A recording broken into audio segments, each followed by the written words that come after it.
Hello student, ನಿಮ್ಮ BCom third ಸೆಮಿಸ್ಟರ್ನಲ್ಲಿ ಬರುವಂತಹ ಕನ್ನಡ ವಿಷಯದ ತಾಳಮದ್ದಲೆ ಮಾತಿನ ಕಲೆ ಎಂಬ ಪಾಠದ ಮೇಲೆ ಪ್ರಶ್ನೆ ಕೇಳಿದಾಗ ಬರೆಯಬೇಕಾದ ಉತ್ತರಗಳನ್ನು ಕೀ ಉತ್ತರಗಳನ್ನು ಆಡಿಯೋ ನೋಟ್ ಮೂಲಕ ಬಿಡ್ತಾ ಇದ್ದೀವಿ. ತಾಳಮದ್ದಲೆ ಕಲೆ ಇದರ ಮೇಲೆ ಯಾವುದೇ 5 ಅಂಕದ ಅಥವಾ 10 ಅಂಕದ ಪ್ರಶ್ನೆ ಬಂದಾಗ ನೀವು ಮೊದಲಿಗೆ ಇದರ ಪರಿಚಯವನ್ನು ಮಾಡಬೇಕು. ಇದರಲ್ಲಿ ಬರುವಂತಹ ಮಹಾಭಾರತದ ಪ್ರಸಂಗವನ್ನು ವಿವರಿಸಬೇಕು ಮತ್ತು ರಾಮಾಯಣದ ಒಂದು ಪ್ರಸಂಗವನ್ನು ವಿವರಿಸಬೇಕು. ಮೊದಲಿಗೆ ತಾಳಮದ್ದಲೆ ಕಲೆ ಪರಿಚಯವನ್ನು ಯಾವ ರೀತಿ ಮಾಡಬೇಕಂದ್ರೆ, ತಾಳಮದ್ದಲೆ ಕಲೆ ಒಂದು ಮಾತುಗಾರಿಕೆ ಕಲೆಯಾಗಿದೆ. ತಾಳಮದ್ದಲೆ ಕಲೆ ಒಂದು ಆಶು ಮಾತುಗಾರಿಕೆ ಕಲೆಯಾಗಿದೆ.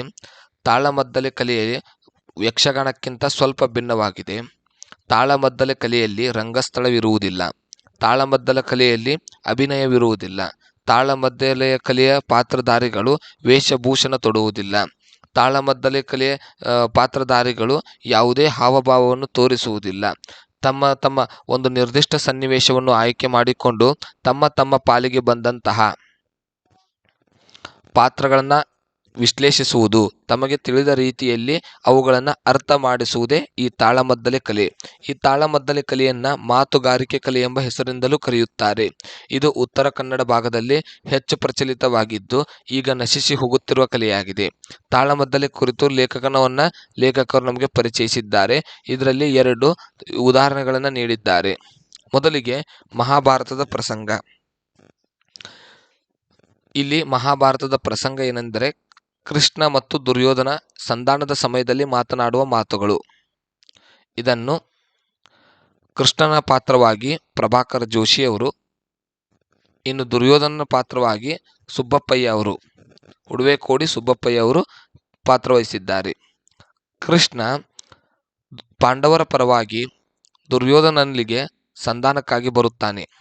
ಸಂಧಾನದ ಸಂದರ್ಭದಲ್ಲಿ ಕೃಷ್ಣ ದುರ್ಯೋಧನನಿಗೆ ಮೊದಲು ತಿಳಿಸಿ ಹೇಳಲು ಪ್ರಯತ್ನಿಸುತ್ತಾನೆ ಮತ್ತು ಎಚ್ಚರಿಕೆ ಮಾತುಗಳನ್ನು ಆಡುತ್ತಾನೆ.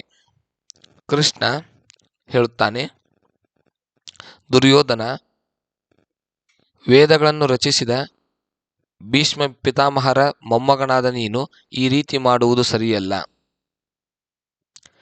ಧರ್ಮವಂತರಾದ ಪಾಂಡವರ ಸಹೋದರನಾದ ನೀನು ಈ ರೀತಿ ಮಾಡುವುದು ಸರಿಯಲ್ಲ.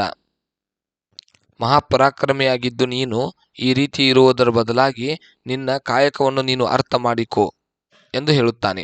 ಆಗ ದುರ್ಯೋಧನ, ಕೃಷ್ಣ, ನೀನು 6ಕ್ಕೆ ಹೊಗಳಿದರೆ ನಾನು ಏರುವವನಲ್ಲ, ನೀನು ಬೈದಾಗ 3ಕ್ಕೆ ಇಳಿಯುವವನಲ್ಲ.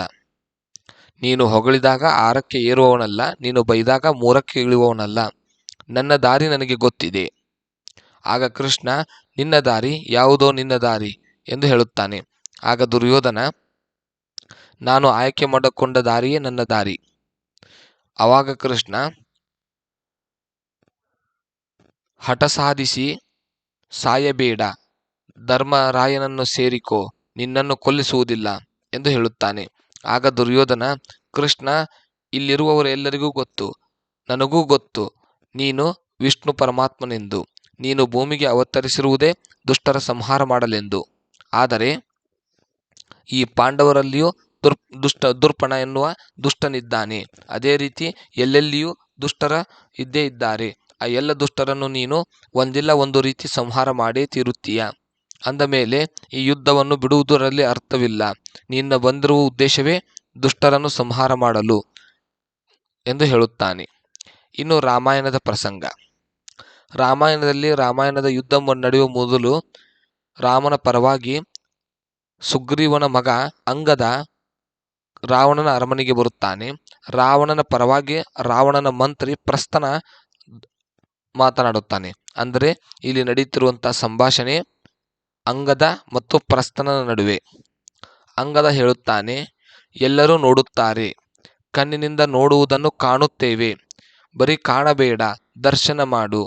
ರಾಮನನ್ನ ಭಕ್ತಿಯಿಂದ ನೋಡು, ನಿನಗೆ ದರ್ಶನವಾಗುತ್ತದೆ.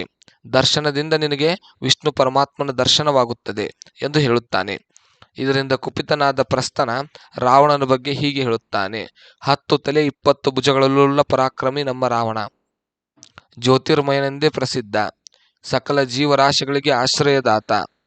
ಇವ ಯಾರನ್ನೂ ಇಷ್ಟಪಟ್ಟವನಲ್ಲ, ಒಬ್ಬಳನ್ನು ಇಷ್ಟಪಟ್ಟಿದ್ದನು, ಅವಳನ್ನು ಮದುವೆ ಮಾಡಿಕೊಂಡಿದ್ದಾನೆ. ಒಬ್ಬಳನ್ನು ಇಷ್ಟಪಟ್ಟಿದ್ದಾನೆ, ಅವಳನ್ನು ತಂದಿದ್ದಾನೆ, ಮುಂದೇನಾಗುತ್ತದೆಯೋ ಗೊತ್ತಿಲ್ಲ. ಆದರೆ ಇಲ್ಲಿರುವವರೆಲ್ಲ ಅವಳನ್ನೇ ಅರಸಿ ಬಂದವರು.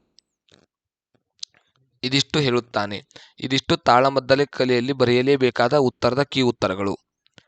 ನಂತರದ ಆಡಿಯೋ ನೋಟ್ನಲ್ಲಿ ಸಿಗೋಣ. ಎಲ್ಲರೂ ಧನ್ಯವಾದಗಳು.